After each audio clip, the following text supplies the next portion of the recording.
શ્રી કૃષ્ણ દોસ્તો, સ્વાગત છે તમારું મારી ચેનલમાં।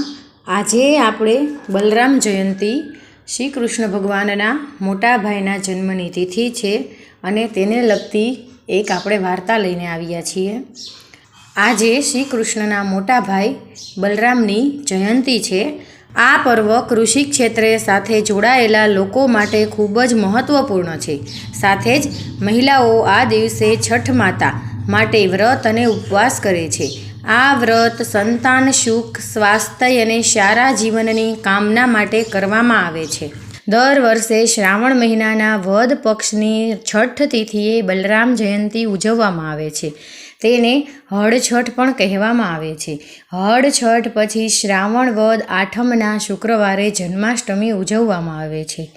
શું છે જન્મની રોચક કથાઓ?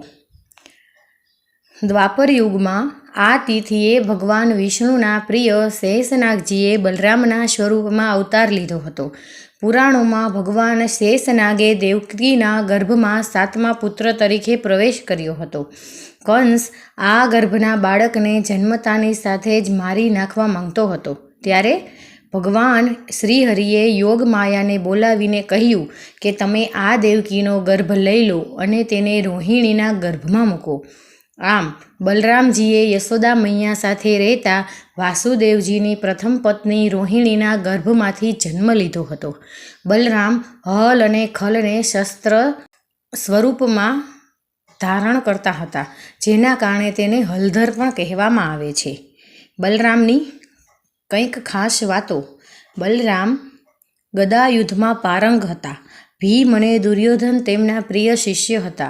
મહાભારત યુદ્ધના અંતમાં જ્યારે ભીમે દુર્યોધનની જાંઘ ઉપર ગદાના નિયમ વિરુદ્ધ પ્રહાર કર્યો હતો, ત્યારે બલરામ ભીમ ઉપર ખૂબ જ ગુસ્સે થયા હતા। તે સમયે શ્રી કૃષ્ણના સમજાવવાથી તેમનો ગુસ્સો શાંત થયો હતો। ખાસ વાત એ છે કે અમદાવાદમાં સ્થિત પ્રસિદ્ધ જગન્નાથ મંદિરમાં ભગવાન શ્રી કૃષ્ણ સાથે બલરામ અને સુભદ્રાની મૂર્તિઓ પણ આવેલી છે। તો દોસ્તો, તમને મારી આ હલષષ્ઠી કે બલરામ જયંતી વિશેની માહિતી પસંદ આવી હોય તો મારી ચેનલને લાઇક, શેર અને સબસ્ક્રાઈબ કરજો। જય શ્રી કૃષ્ણ।